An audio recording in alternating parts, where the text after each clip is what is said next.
토론으로 이어가도록 하겠습니다. 사실은 세 분밖에 안 모셔진 것 같긴 하지만 서울시에서는 함께하고 계신다고 생각해 주셔야 됩니다. 왜냐하면 늘 저희와 함께 이렇게 임해 주시기도 하고, 이제 오늘은 특별히 서울시의 일정 때문에 서울시 관계자분들이 못 나오셨는데, 아까 남인순 의원도 그렇지만 서울시에 함께하는 리더십이 없었다면 저희가 이 정도의 어떤 환경 개선도 상당히 어렵지 않았을까. 그래서 특별히 서울시 관계자분들이 없는 것을 너무 또 이렇게 불편하게 생각하지 마시라고 모두의 말씀드립니다. 첫 토론에 임해 주실 선생님께서는 동천의 집 시설의 이제 원장님으로 계시는 김영문 원장님이십니다. 네. 두 번째 토론은 이제 울림학교 복지관의 황민규 과장님이신데요. 네, 중간관리자를 대표해서 오늘 얘기 많았던 많은 좋은 말씀 주시겠습니다. 오른쪽에 계시는 신현석 선생님께서는 민주노총 공공운수노조 사회복지 지부의 조직국장님으로 이제 함께 참여해 주겠습니다. 아주 많은 시간을 드리고 싶지만 제가 그래도 한 10분 내외로, 최대 10분 내외로 부탁을 드리고, 또 플로어에 계신 선생님들 의견도 또 여쭙고 해야 되기 때문에 저희가 가능하면 한 4시 정도에는 잘 마무리할 수 있도록 한번 계획을 세보도록 하겠습니다. 네, 원장님 모시겠습니다. 만나뵈서 반갑습니다. 연구를 너무 잘해주셔서 사실은 또 이 연구가 누가 잘했고 못했고가 아니라 다 같이 우리의 문제를 해결하자는 연구잖아요. 여기 보이는 사람은 저는 운영자의 입장이고 시설장이지만 닥터 사회복지사이고 사회복지사의 어려움들을 함께 나누는 시간이어서 저는 연구자의 특별한 의견에 대해서 이의를 제기하고 싶은 건 없고요. 대신 이제 이 연구를 해주신 결과를 보면서 이 연구 이후에도 다시 이 부분들에 대한 부분을 계속적으로 움직여야 되는데, 그럴 때 현장의 이야기를 조금 더 들었으면 좋겠다. 그래서 두 가지를 제가 나누려고 합니다. 실제적으로 이제 보면 아까 이제 생활시설, 이용시 서비스 쪽에서 청소년들의 어려움들을 좀 나는데 그 문제는 다 같이 공감하실 거예요. 근데 그 공감을 해서 제안을 해주셨던 많은 것들에 대해서는 정말 이런 게 필요하다는 이야기들 함께 합니다.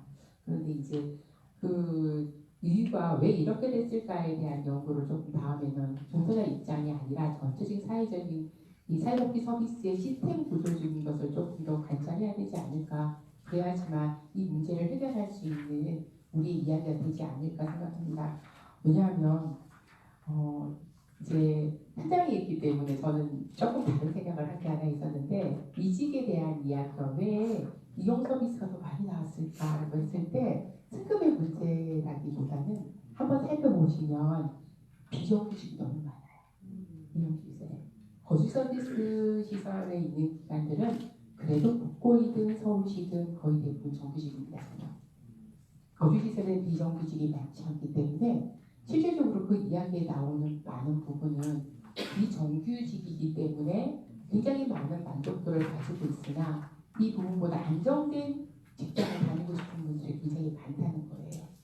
그렇기 때문에 그 부분이, 그런데 왜 그런 부분이 나왔을까라는 이야기를 조금 더 다음 연구에는 해줬으면 좋겠다. 이렇게 좋은 대안이 나왔는데 이 대안이 실제적으로 현장에 적용되려면 어떤 게 있을까라는 이야기를 해준다면, 저희가 사회복지 서비스, 저는 저희 후배들이 그런 이야기를 해요. 조금은 누더기 같다. 사회 서비스와 욕구와 필요에 의해서 그때그때 생기면서 많은 서비스가 전략적으로 준비되어서 제공되는 게 아니라 차갑기대가 생겼어. 뭐가 필요해. SS 들어도 그 모든 서비스가, 신규 서비스가 시범 사업으로 들어오며 많은 이제 비정규직을 만든 거죠. 그리고 그 필요가 현장에 정착되어 가면서 예산을 시범 사업이기 때문에 최소의 예산을 가지고 정리되었던 게 그대로 현장에 들어오면서 그게 그대로 실행이 되다 보면 다시 또 다른 문제를 낳는 악순환 구조를 가지고 있는 게 저희 현장이라고 생각을 해요. 그래서 저희가 항상 그 이야기를 해요. 조금 늦게 가더라도, 조금 사회가 우리한테 바쁘게 요구하더라도 조금만 천천히 보고 조금 더 먼저 우리가 그림을 그려보고 청사진과 함께 설계를 하자.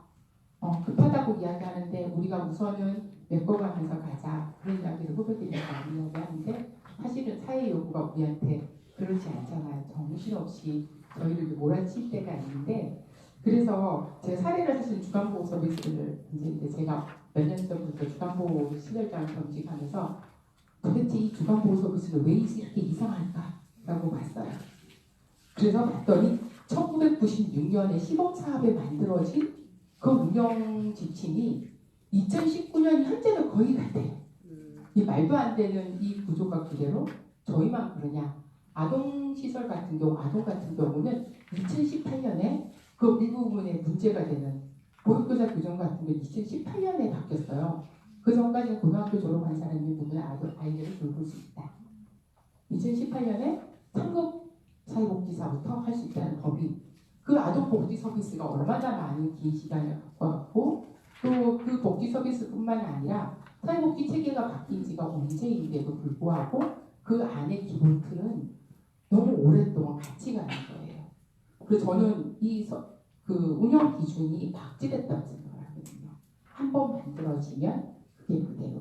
아까 말씀드렸던 많은 시범 사업들이 시범에서 최소 비용을 가지고 시범을 하기 때문에 최소 비용도 굉장히 사회복지 현장에 있는 분들은 열정적이 돼요. 저희 사회복지사들이 이 이상한 구조를 만드는 기본적인 것을 깔았다고 이야기하는데 사회에서 정말 힘든 것의 필요를 받기 때문에 그 필요의 어떠한 부분을 채우기 위해서 정말 앞뒤 안 보고 작은 재정으로 정말 열심히 뛰거든요. 그런 것과 함께 어느 정도 성공이 이루어지고 이 서비스가 현장에 들어와야겠다 결론이 내려지면 정부는 재원이 한계가 있기 때문에 그 한계의 재원을 그대로 봐요. 자화를 보면 엄청 답답해하거든요. 제가 자아를 저는 98년도에 처음 알았는데 그때 그 자아의 기준선들과 지금의 자아의 기준선들이 아직도 비슷해요.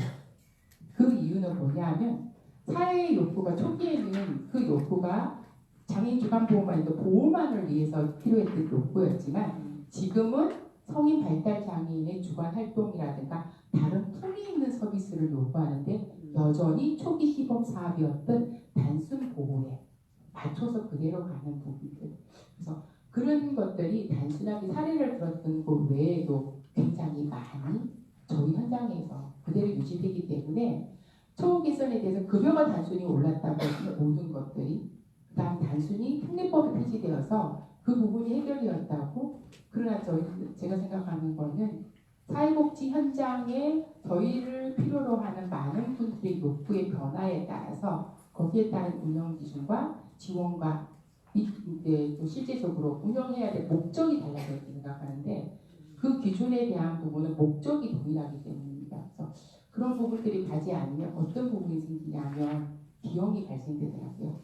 이 서비스가 마음에 안 드니까 새로운 서비스를 만들어요. 또 새로운 서비스를 가고 그 서비스는 그대로 유지를 해요. 그러면 중첩되는 서비스가 너무 많아서 사실 재정적인 부분도 굉장히 많이 낭비되는 부분도 있거든요. 그래서 사회복지사의 전문성을 저희가 강조한다면 제가 두 번째 말한 것처럼 저희의 처우 환경 개선에 대한 부분만큼 우리의 전문성을 나타낼 수 있는 우리의 사업도 함께 같이 고민하고 이 부분을 풀 수 있는 방향을 찾아야 된다고 생각을 합니다. 아까 교육에 대한 이야기가 굉장히 많이 나왔는데 보수교육법 나온 지 10년 됐어요 이제.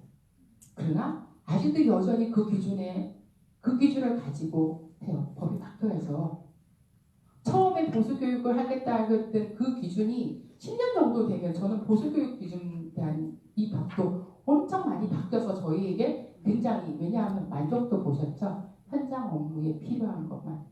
그런데 실제적으로 보수교육 기준은 여전히 인권 몇 시간 몇 시간 정말 기본적인 사항만 가지고 여전히 그 기준에 정책 몇 시간 그렇게 간다는 거는 현장을 모른다는 거죠. 사협회가 준비되어 있는 저희가 이제 계속 전문성에 대한 것들이 저희의 시장에서 저희를 돌보는 큰 무기라고 생각합니다. 왜냐하면 저희는 휴먼 서비스이기 때문에 사람들이 움직여지지 않는 서비스, 저희의 품질은 저희 사회복지사거든요. 그렇다면 저희가 이 사회복지사의 품질이 정말 전문성 있게 나와야지만 사회에서 저희에게 비용을 투자하는 것을 아까워하지 않을 거예요. 저희가 처우 개선 이야기에서 굉장히 많이 근데 저희 돈은 정부의 돈이고 그 정부의 돈은 우리 시민들의 세금입니다. 그들이 우리를 바라봤을 때 얼마나 전문적인가. 사회복지사 110만이라고 하거든요. 우스갯소리로 그런 얘기 하더라고요. 강아지랑 쭉 지나가면서 그랬을 때 강아지하고 돌 몇 개를 빼고 다 사회복지사 이런 말을 할 때 제가 너무 가슴이 아팠어요. 그렇다면 다르다는 것들이 저희 속에서 일어나서 함께 이 이야기가 제시되어야지만 되지 않을까.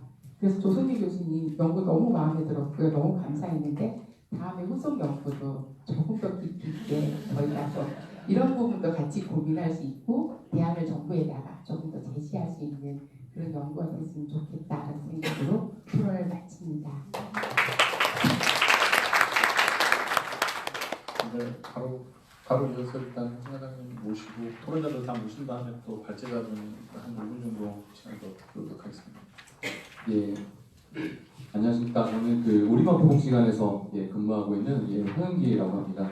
일단 이런 중요한 자리에 토론자로 불러주셔서 되게 감사드리고요.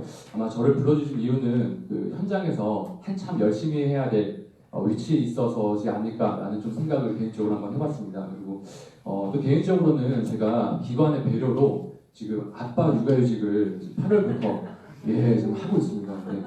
근데 되게 부러워하세요. 근데 사실 일할 때보다 살이 더 빠지고 있습니다. 지금 그래서 하지만 지금 아이들과 함께하는 시간이 좀 굉장히 소중하고요.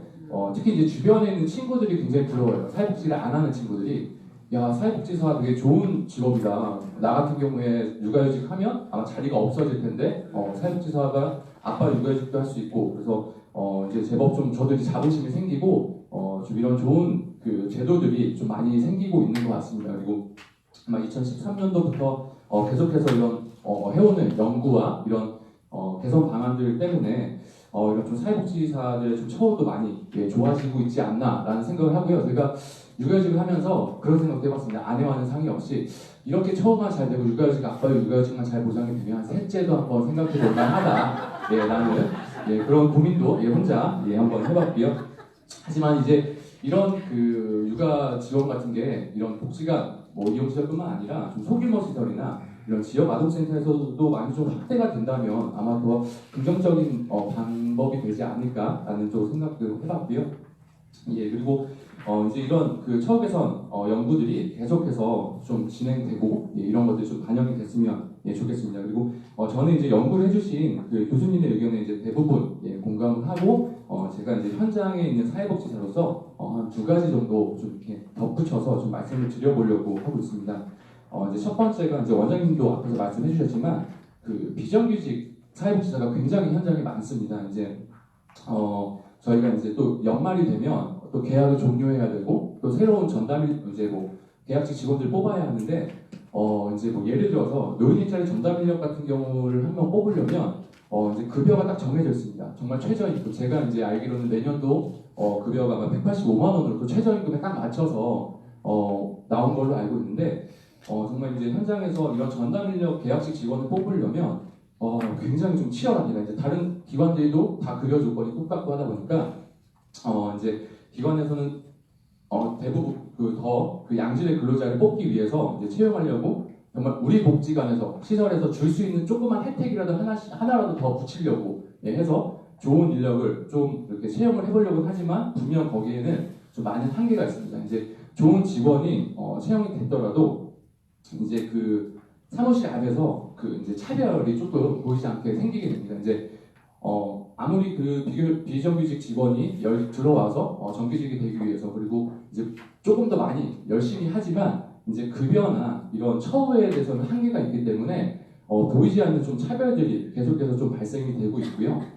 그리고 이제 그 비정규직뿐만 아니라 같이 일하는 동료들도 좀 되게 조심스럽고 미안한 감정을 좀 많이 느끼고 있습니다. 한 가지 예로는 이제 복지 포인트 같은 경우에 사실 서울시에서 이제 지원은 해주시지만 이제 계약직, 시간근로자 대체인력 등은 기관 자체 비용으로 지원을 권고하고 있습니다. 그래서 사정이 괜찮은 시설 같은 경우는 이제 비정규직 직원들도 이렇게 지원을 해주지만 그렇지 않은 시설이 대부분 많이 있는 걸로 알고 있어요. 그러다 보니까 우리 정규직 직원들도 이제 사무실 안에서 나 복지 포인트로 뭐 하려고 뭐 했어요라고 자신 있게 얘기할 수가 없어요. 왜 그러냐면 이제 비정규직 직원들한테 좀 미안하니까. 그래서 그냥 정규직 직원들끼리만 이게 좀 조용조용 얘기하고 어떤 걸로 썼어요 이렇게 하다 보면 또 비정규직이 또 이제 차별받는다고 이렇게 또 생각할 수도 있고요. 그래서 이제 그런 부분들이 이제 물론 처우가 많이 개선되고 있지만 앞으로 이런 좀 비정규직에 대한 이런 처우도 좀 뭔가 제도적으로 좀 개선이 좀 돼야 될 것 같다라는 좀 생각을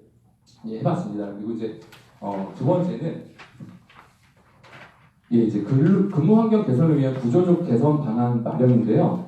이제 한 세 가지 정도로 좀 요약을 해봤는데 이제 근로기준법이 주 52시간 적용이 되면서 이제 저희 기관 같은 경우는 좀 부작용이 좀 생기고 있습니다. 이제 뭐냐면 한 가지 예로 이용인들과 함께 가는 1박 2일 캠프나 어르신들을 모시고 가는 해외여행이 있어요. 근데 이게 이제 예전에는 뭐 아무 상관 없었는데 주 52시간에 초과하면 안 되잖아요. 그러다 보니까 이제 직원이 어르신이나 이용인들을 모시고 캠프를 가면 이 주 52시간 초과가 되는 거예요. 어떻게 보면 법 위반이 되거든요. 그래서 저희가 올해 같은 경우도 이거를 또 고민을 하다가 뭐 1박 2일 캠프 같은 경우는 그냥 당일 그냥 나들이로 이렇게 돌리기도 하고요. 이제 그에 따라서 또 이제 이용인 분들은 기존에 계속해서 받던 서비스가 축소되니까 그거에 대해서 굉장히 좀 민원이나 이런 것들이 계속해서 좀 발생이 되고 있습니다. 그래서 이런 제도적인 그 문제들이 좀 계속해서 적극적인 홍보나 우리 이용인들의 또 인식 변화도 계속해서 좀 필요하지 않나라는 좀 생각을 해봤고요.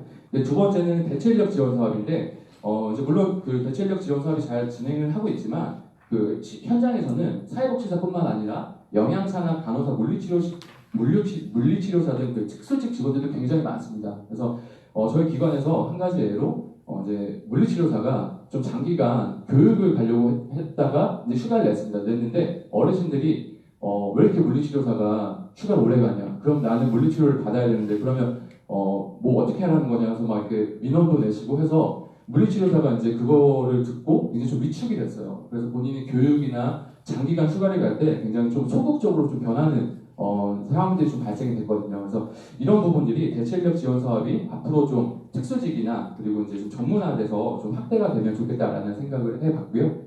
그리고 이제 마지막으로는 이제 이런 주 52시간이 도입이 되고 있지만 그 근로 시간은 줄었지만 그 업무량의 변화는 큰 차이가 없습니다. 그래서 제가 지금 개인적으로도 많이 활동을 하고 있지만 그 이런 사회복지 시설 종사자들의 그 업무 부담과 스트레스를 좀 줄이기 위해서 이제 스마트워크 같은 지금 시스템을 도입을 해서 시설에서도 이런 뭐 제도적으로 그리고 뭐 예산을 좀 그 투입을 해서 이런 부분들이 좀 많이 개선되고 주 52시간을 근로 시간도 줄고 우리 종사자들의 삶의 질도 좀 개선되면 좋겠다라는 그런 생각들을 해봤습니다. 그래서 이제 마지막으로 이런 그 근로 실태와 개선 의견 연구가 계속해서 좀 진행이 됐으면 좋겠고 이게 연구에서 끝나는 게 아니라 이게 정말 우리가 정책적으로 현장에서 종사자들을 체험할 수 있는 그런 앞으로의 발전이 계속됐으면 좋겠습니다. 이상입니다.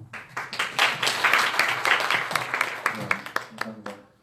사모님이 그 말씀은 안 들으셨기를 잘 이해하시는지 모르겠지만 바로 신 선생님 모시도록 하겠습니다.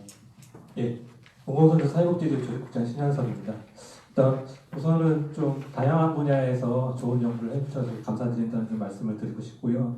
사실 저희 노동조합에서는 이전에 뭐 종교나 후원감용 이런 문제들을 좀 많이 제기했었는데 그런 결과들이 점차 아직까지도 30% 정도 있긴 하지만 이런 것들이 점차 가셔되고 있고 사실 저희는 좀 현장에서 굉장히 문제 있다, 여기가 문제다, 여기가 문제다 이런 얘기를 많이 들었는데 사실 이제 조직문화나 이런 연구에서 봤을 때는 사실은 사회복지 현장이 그래도 좀 기본은 잘 지켜가고 있구나 좀 이런 것들을 좀 확인하고 있어서 좋았습니다. 그래서 이런 여러 가지 부분들이 있긴 한데 사실은 그리고 여러 가지 좀 이야기하고 토론거리들 이런 거리도 많이 주신 연구이긴 한데 사실은 그 부분을 다 말씀드리기에는 굉장히 좀 시간적으로 한계가 있을 것 같고 저희가 좀 임금이나 노동시간 이런 부분을 좀 중심으로 해서 좀 몇 가지만 좀 말씀을 드리려고 합니다. 그리고 이제 시간이 되면은 좀 더 말씀드릴 수 있을 것 같고요. 일단 임금 체계 관련해서 저희는 2011년 아니면 그 이전부터도 이제 계속적으로 좀 얘기를 했던 부분이긴 한데 보고서에서는 직급별 공무원과의 비교 직급 설정을 통한 임금 수준의 향상 이런 것들이 굉장히 긍정적이고 이제 지켜갈 유지할 필요가 있다라고 좀 말씀을 해주셨어요. 근데 연구 결과에서 보면은 50% 이상의 종사자들이 임금 수준에 대한 불만들을 이제 나타내고 있거든요. 사실은 사회 서비스업 종사자들, 사회복지 사업의 종사자들이 전체 근로자 노동자들의 임금 수준이나 아니면 하다못해 제조업, 다른 이제 뭐 공공기관 다른 업종보다도 사실 임금 수준이 절대 높은 게 아니거든요. 그리고 공무원 9급, 7, 8급, 7급 사실은 이러한 임금 수준이 절대 높은 수준이 아닙니다. 물론 이제 뭐 협회나 뭐 직능협회 쪽에서 그런 이러한 좀 목적이나 이제 비교 기준을 가지고서 단일한 임금 체계 그리고 저임금 노동자들의 임금 수준을 굉장히 향상시키는 노력들이 있으셨고 그런 것들이 어느 정도 효과가 나타났고요. 이런 부분들은 분명히 훌륭하신 역할들을 하신 것이고 칭찬받아 마땅한 일이신 거죠. 그리고 앞으로 조만간은 국고시설이나 소규모 시설의 임금 수준도 이 수준에 맞춰질 계획들을 하고 계시잖아요. 그리고 조만간 이루어질 거고. 그래서 좀 더 장기적으로 저희가 봤을 때 어떠한 임금을 기준을 가지고서 요구를 하고 설정을 하고 요구를 해야 되냐 이런 기준을 봤을 때는 저희는 이제 직급간 임금 기준이 이제 없어야 된다라는 좀 이야기를 말씀드리고 싶어요. 말씀드렸다시피 과거에부터 쭉 말씀을 드렸지만은 그러니까 지금 한국 사회 노동자들의 임금 그러니까 상위 20% 하위 20%의 임금 수준 격차가 한 5배, 4점 몇 배, 5배 이 정도 나는데 사실은 사회복지 현장에서 임금 차이는 이제 그렇게 많이 나는 건 아니거든요. 한 2.57에서 3배 내외 이렇게 많이 나는 건 아닌데 사실은 저희가 사회복지라는 업종들 하고 있는 거잖아요. 사실은 임금 수준이 어떤 직급 간의 임금을 격차를 두는 것보다는 살아갈 수 있는 이제 생활을 보장할 수 있는 그 수준으로 맞추는 것이 좀 중요하지 않겠냐 이런 이런 가치도 있을 거고 사회복지가 이제 어쨌든 실천 현장에서 실천을 중심으로 이제 돌아가는 업무잖아요. 그래서 그런 업무들의 가치를 높이 평가하고 어떤 직급이나 직책보다는 이런 것들의 실천 활동 등을 높이 평가한다. 전문적인 시도들 높이 평가한다고 한다면 그런 수준의 임금 체계가 필요하지 않을까. 그러니까 스웨덴 같은 경우에 한국은 5배 이렇게 되지만 스웨덴은 그 비율이 2.12%로 이 정도 된다고 하거든요. 그래서 저희가 지금의 임금 수준을 비교직급 이런 것들의 성과를 유지하면서 향후에 어떤 것으로 발전할 수 있을까 했을 때는 하위직급의 임금을 높이는 것들. 지금 서울시의 임금 가이드라인 기준도 그러니까 서울시의 그러니까 생활임금이 있죠. 거기에 맞춰서 가지고 하위직급은 직급 간 호봉 간 임금 격차가 그거에 맞추기 위해서 1만 원, 1만 원씩 1호봉부터 몇 호봉까지 그런 기준을 설정한다는 거죠. 이런 문제점들을 해결할 수 있는데 저희가 좀 나서야 되지 않을까. 그런 것이 장기적으로는 사회복지 노동자들의 임금 개선을 그리고 임금의 낮은 수준을 높이는 데 기여할 수 있는다. 그리고 동병노동의 사회적 재평가나 인식들을 좀 하면서 그런 것을 높여가야 되지 않냐 이런 생각들이 좀 들고요. 두 번째 노동시간 관련해서 이제 개선 방안인데 사실은 지금 원장님도 좀 좋은 말씀을 해주셨고 저는 그게 이제 근본적인 방법입니다. 근본적인 방법들은 저희가 모두 다 인식하고 있고 잘 알고 있다라고 좀 생각이 들고요. 그런 거에 있어서 말씀하신 것처럼 그런 부분에 있어서 연구들 최소 서비스 기준 이런 것들에 맞춰서 어떤 서비스들을 기준해야 되느냐 그리고 거기에 맞는 인력 기준이 어떻게 되냐 이런 것들을 내가 적극적으로 제기할 필요가 있는데 사실 지금 사회복지 현장의 노동시간이나 이런 것들 인력의 기준의 문제는 사실은 근로기준법의 개정 문제 이런 것들에 대해서 이제 억지로 떠밀려서 이제 오는 수준 있잖아요. 사실 이것도 정부가 유예기간을 두면서 사실은 이게 사회복지 현장에는 정부가 그래도 자기 거니까 자기가 운영에 대한 책임이 있으니까 바로 적용할지 어떨지도 모르는 상황이지만 어쨌든 그게 근본적인 해결 방안인데 그 과정에서 좀 간과되지 않아야 될 것들을 좀 몇 가지 말씀드리면 일단은 같이 알려계 시간들 특히 이제 거주시설에서의 중식 시간들, 점심 시간들이나 아니면은 이제 야간 노동 시간에서 장시간의 휴게 시간을 주는 형식들 이런 형식들을 저희가 좀 고려를 해본다라는 것이고 그에도 이제 말씀하신 것처럼 교수님 말씀하신 것처럼 캠프나 아니면 감사 기관들 이런 데들에 있어서 이제 장시간의 무료노동, 열정페이 이런 것도 요구되는 것도 있잖아요.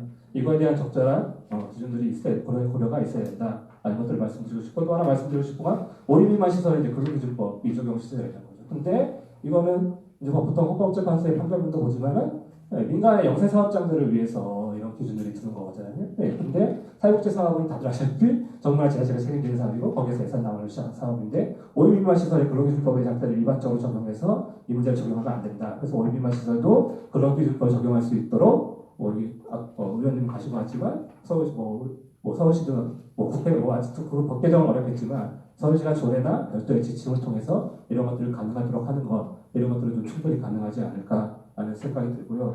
세 번째로는 이제 비정규직하고 대체 인력 문제인데 사실은 저희가 대체 인력을 조금 강조를 하다 보면은 사실은 앞서 말씀드린 인력 충원의 문제가 사실은 잘 부각되지 않을 수도 있다라는 좀 우려가 있거든요. 사실은 그리고 대체 인력도 제가 알기로는 이제 일용 비정규직의 문제 이런 것도 있고 사실은 그렇기 때문에 고용이 불안하고 일용 비정규직이기 때문에 사실은 말씀하시는 전문성이나 이런 것도 사실은 떨어질 수밖에 없는 문제잖아요. 이런 것들에 대한 해결 문제가 있고 저는 대체 인력 같은 데서 좀 확대됐으면 하는 것들은 이건 안전하고 뭐 인권 보장 이런 것과 좀 관련이 있을 것 같긴 한데 사실은 소규모 시설이기 때문에 안전을 보장할 수 있는 것들이 별로 없다는 거죠. 그러니까 사실 법적으로 대응 매뉴얼 만들고 이런 것들 지금 다 사업장에서 해야 되는 일이거든요. 있어야 되는 거고 당연히 이제 복지관에도 아니면 시설에도 여기 노동자들한테 이런 것들을 하면 안 된다는 것들 지금 제가 뭐 콜센터에 전화 가면 다 그런 안내가 나오잖아요. 저희도 이제 그런 것들 다 해야 되는데 실제로 법 기준도 못 지키는 기준이 있는데 사실은 그건 내방적인 문제이고 실제적으로 이런 침해를 당했을 때 아까 여기 많이 제가 했던 클라이언트로부터의 이제 침해나 이런 거 있을 때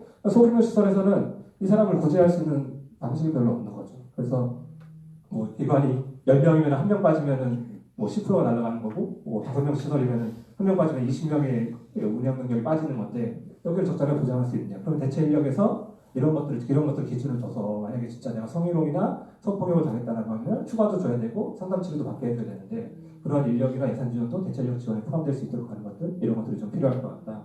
이런 것들을 좀 말씀을 드리고 하겠습니다. 일단 제가 시간이 모자랄 줄 알았는데 시간이 굉장히 남아가지고 당황스럽긴 하지만은 굉장히 말을 빨리 했어요. 그래서 감안해서 들어주시고 많은 분들이 좀 말씀을 해주시면 좋을 것 같습니다. 마치겠습니다. 네, 감사합니다. 토론해 주시는 분들께서 발제자 분께 아주 뭐 공격적이고 이런 질문들은 많지 않아 가지고 그래도 이제 한 5분 정도 조 교수님께 좀 혹시 대응하실 게 있으면 그럴까요? 알겠습니다. 그러면은 발제자분들, 토론자분들께도 좋은데 혹시 어디서 일하시는지 간단히 자기소개해 주시면서 그냥 혹시 그 질의나 또는 의견이 있으시면 또는 당부의 말씀이 있으시면 지금 현재 뭐 죄송합니다. 제가 이거 뭐 선거법 위반인지 어쩐지 모르겠지만 지금 현 사회복지 서사 회장님 계시기도 하고 이제 출마하신 뭐 후보께서도 계시긴 한데 제가 뭐 혼나도록 하죠. 당부의 말씀들 이런 거 있으면 편하게 의견 주시고 또 질문 주시는 시간으로 한 15분 정도 갖도록 하겠습니다.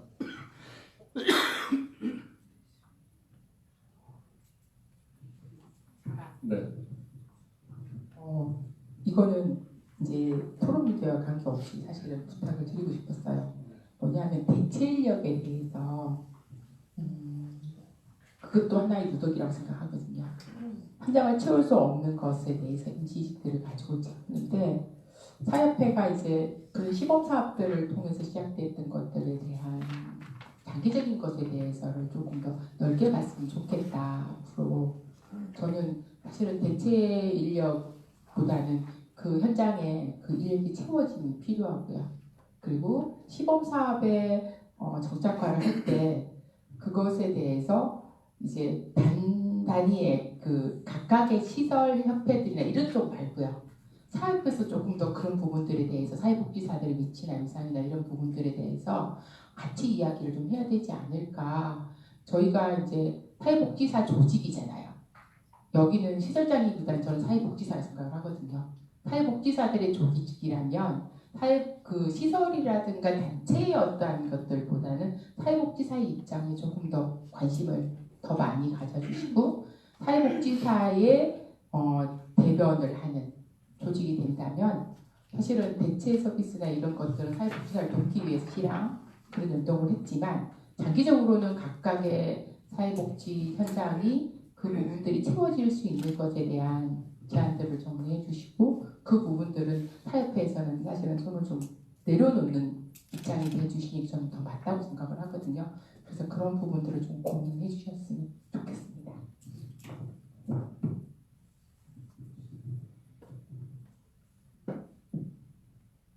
다른 선생님들 혹시 뭐 질의나 뭐 의견이나 당부의 말씀, 뭐 누구를 특정해 주셔도 좋고요. 네. 네네.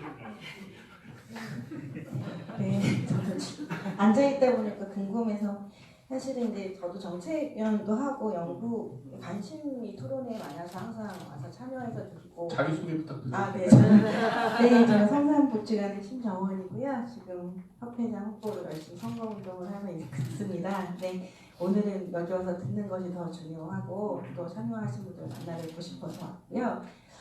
굉장히 좋은 연구와 또 토론도 연구 못지않게 정말 좋은 토론을 해주신 것 같아요. 근데 조금 드는 생각이 예전에 이 토론에 서울시 관계자라고 써 있는데 표지에 왜 안 왔을까 궁금하다는 생각이 들고 사실 이제 걔네 연구에서도 지적을 해주셨지만 이것이 이제 사회복지의 근로 문제가 어느 한두 명의 또 단편적인 어떤 조그마한 문제들이 아니라 커다란 큰 그림이 필요하고 장기적인 개선점이나 1단계, 2단계 어떤 큰 우리의 목표치가 있다면 거기에 맞는 단계적인 또 계획이 좀 있어서 함께 맞춰가고 그것들을 사회복지사들도 알고 가고 현장도 알고 가고 시도 정책에 함께 반영을 해줘야 된다고 생각하는데 이제 그래서 여기까지 올 수 있었던 것 같아요. 그래도 근데 그럼에도 불구하고 많은 과제가 지금 남아 있어서 다음에 토론회가 되어진다면 연구 못지않게 현장 관계자들이라든지 다양한 분들이 또 와서 의견을 주시고 그런 것들이 좀 공유되는 자리가 되어도 좋겠다라는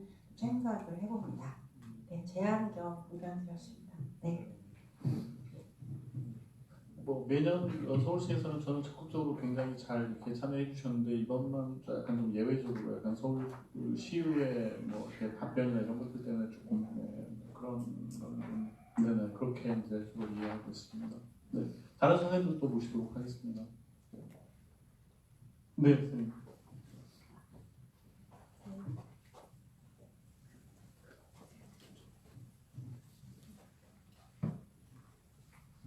네, 반갑습니다. 저는 서울시 교육청에서 교육복지 우선지원 사업이라는 걸 지원하고 있는 교육복지 조정자 이미영입니다. 반갑습니다. 오늘 그 토론회 잘 들었습니다. 들으면서 사실 저도 사회복지사인데 어쨌든 복지사의 사각지대라고 늘 생각하고 있습니다. 지금 현재 학교에 근무하시는 사회복지사 선생님들이 서울시만 하면 지금 한 327명이 우리 사업을 담당하고 있는 선생님이신데요. 그분들 중에 한 99% 정도가 사회복지사시거든요.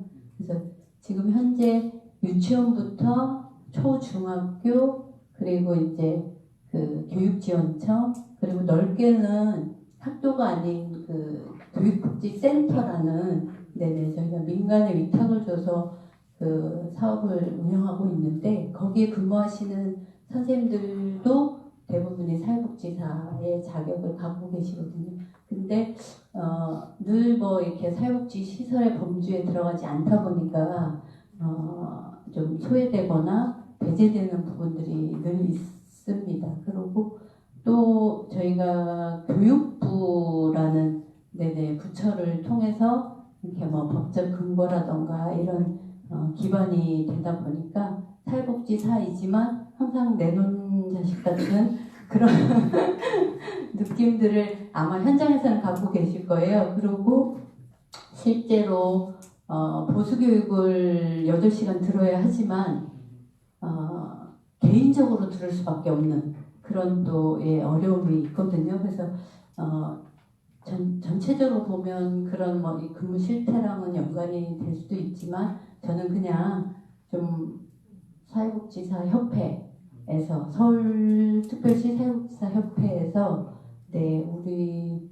이렇게 좀 2차 세팅에 있는 사회복지사들한테도 관심을 좀 더 가져주시고 이런 근로 실태를 파악할 수 있는 그런 또 기회도 있으면 좋을 것 같고 분석을 통해서 앞으로도 같이 갈 수 있는 그런 연대의식을 좀 느낄 수 있도록 네, 좀 건의드리고 싶은 네, 그런 말씀을 드리고 싶습니다. 네네네. 뭐 교육부 산하에 있거나 여가부 산하에 있으면 또 다른 또 리더십에 의해서 대단히 다른 또 일하는 환경에 노출되기 때문에 교수님 뭐 괜찮으시고 다 하신다. 알겠습니다. 네, 감사합니다. 다른 선생님도 또 초대하도록 하겠습니다. 제가 또 이렇게 분위기 안 좋게 만드는데 근데 한 10여 분만 더 견디시면 됩니다. 선생님. 4시간 다가오고 있어가지고요. 네네. 지금 너무 진지하게 잘 듣고 계신 분들 견디시는 네.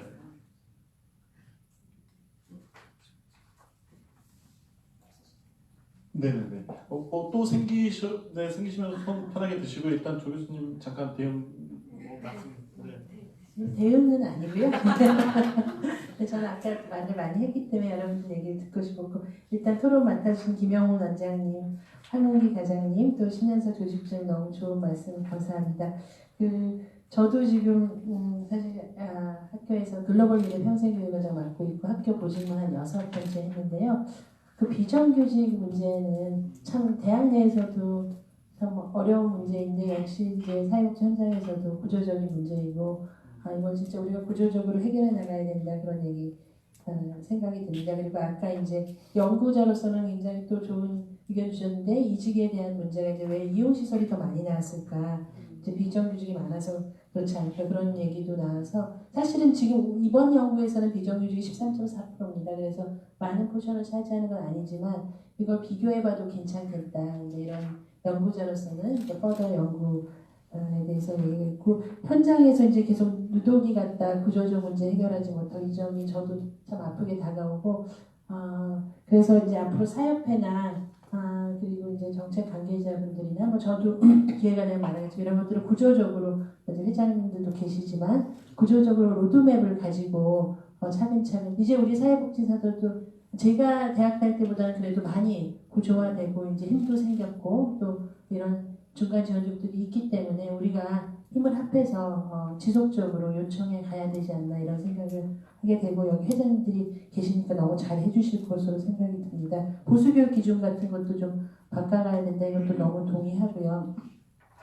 그 다음에 이제 비정규직 대체 인력 지원 사업 얘기해 주신 거 다 제 연구에서도 나왔지만 계속해서 이제 동의하고 그 이제 뭐 성희롱 성폭력 당했을 경우에 대체 인력 지원이라든가 이런 것들도 차근차근 해결해 나가야 될 문제라고 저는 생각이 듭니다. 그래서 또 마지막에 이제 또 좋은 의견 주셨지만 여기 교육복지조정자의 그 복지사의 사각지대라는 얘기했는데 참 어느 곳이나 발전을 해도 늘 사각지대는 존재하는 것 같은데 저도 그 점에 이제 매우 공감하고 앞으로 이제 퍼더 연구 이게 이제 3년 후에 또 할 때는 2차 세팅, 그러니까 우리가 지금 이제 어떤 분들을 대상으로 한 2차 세팅이나 이런 이제 사각지대에 대해서도 데이터를 좀 모아서 좀 비교한다면 지금 이제 제 연구에서는 예전 연구보다 없는 점이 조직 문화나 어떤 이직 이런 점들을 조금 더 특화해서 봤다면 다음에 연구에서는 이런 복지의 사각지대 분들의 어떤 실태도 비교하면서 연구하면 또 이 연구도 더 발전하고 어떤 정책적 제안을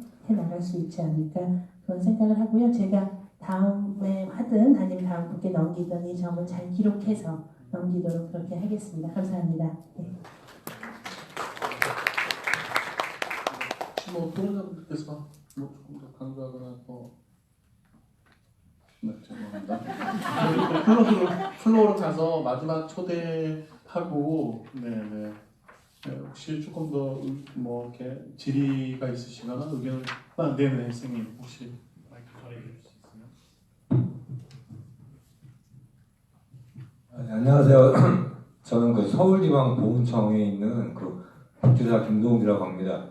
오늘 주제가 어차피 이게 서울시 사회복지사 해가지고 제가 뭐 발언이 이게 어긋날 것 같아가지고 얘기를 안 드렸는데 그 앞에서 이렇게 교육복지분 얘기해가지고 저희가 이제 보훈청에 복지과라고 얘기하는 데서 근무하는 보훈복지사거든요.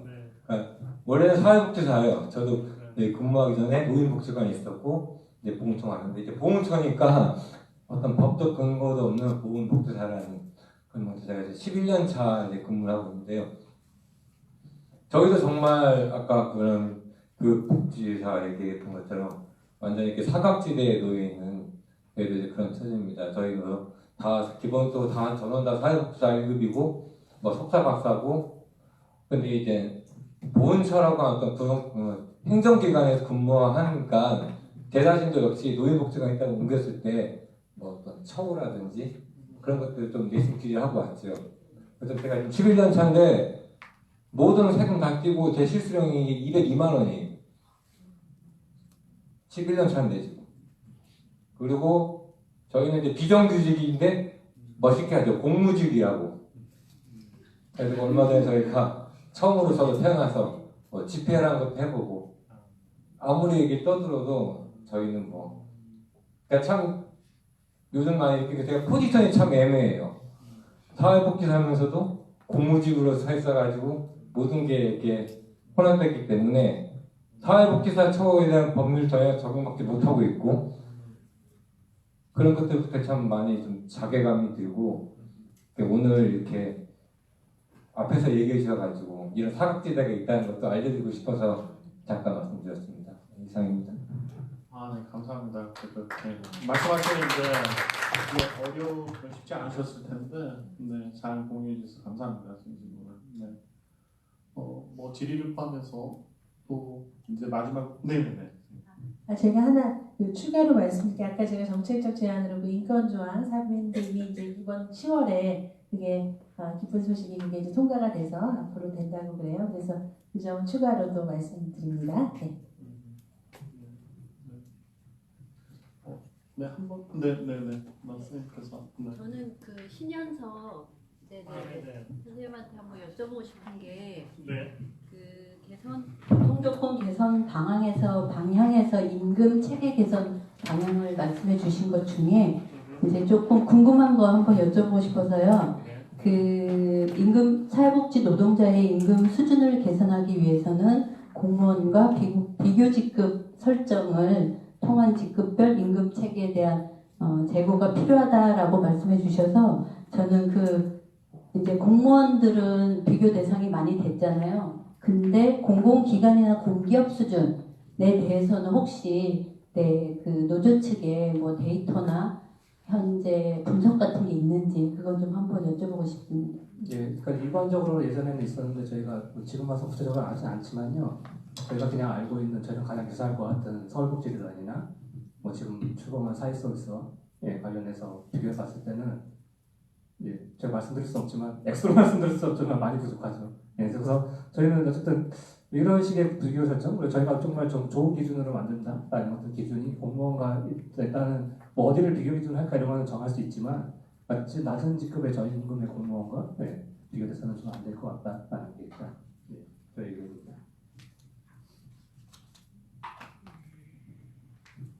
네, 혹시 뭐 정말 마지막으로 초대하겠습니다.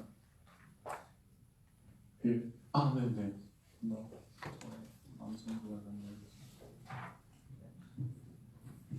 아니 그 질문은 아니고요. 교수님 재원 부분에 이 사회 서비스원을 언급해 주셨는데 약간 언급의 구체적인 부분이 조금은 어떤 취지인지가 좀 명확하지 않은 것 같아서 그 원론적으로 지향했던 지점으로 가야 한다는 말씀이신 건지 지금 현재 수행되고 있는 사회서비스원이 종사자들의 처우나 이런 부분들을 포함할 수 있기 때문에 그 정도를 이야기하시는 건지 그러니까 제가 이해하는 사회서비스원 어쨌든 돌봄과 케어 부분의 종사자 부분이어서 이제 조금 우스갯소리를 하자면 이직하고 싶어도 못하는 기관장으로서 저희들이 사실은 사회서비스원으로 저희는 사실 사회서비스원으로 들어간다 안 간다 자체가 언급이 안 되는 직종이거든요. 그런데 이제 전체적인 재원에 이거를 넣어서 포괄적인 부분으로 넣기 때문에 그 지향점을 어떻게 보시는지가 좀 궁금해가지고요.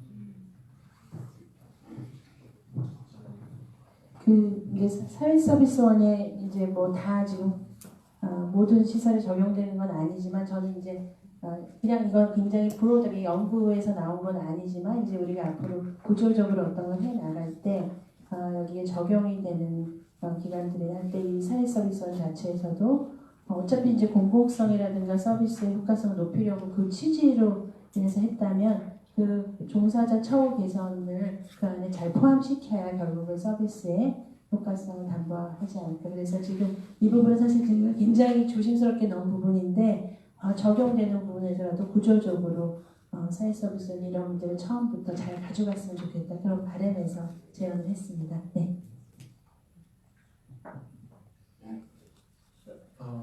그러면은 혹시 플로에서 더 이제 공유하고 싶은 의견이 없으면 제가 공식적으로는 토론회를 일단은 마치는 걸로 이렇게 종료를 선언해도 괜찮겠습니까?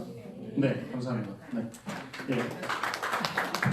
공식적인 토론회 끝났는데요. 저희가 이제 이런 어떤 사회복지사의 처우 개선이나 이런 것들은 또 협회 조직에 도움 없이는 또 한 걸음도 같이 하기 힘듭니다. 그래서 저는 이제 공식적인 행사는 끝나긴 했지만 오늘 또 그런 어떤 리더십을 위해서 뭐 단독이든 경선이든 출마하고 계시는 선생님들이 또 자리에 계시기 때문에 뭐 편하게 뭐 이렇게 이석하셔도 좋은 환경에서 제가 한번 인사 말씀 드리는 기회를 드리는 게 제가 구속 기소될 사안일 것 같아서 네. 전체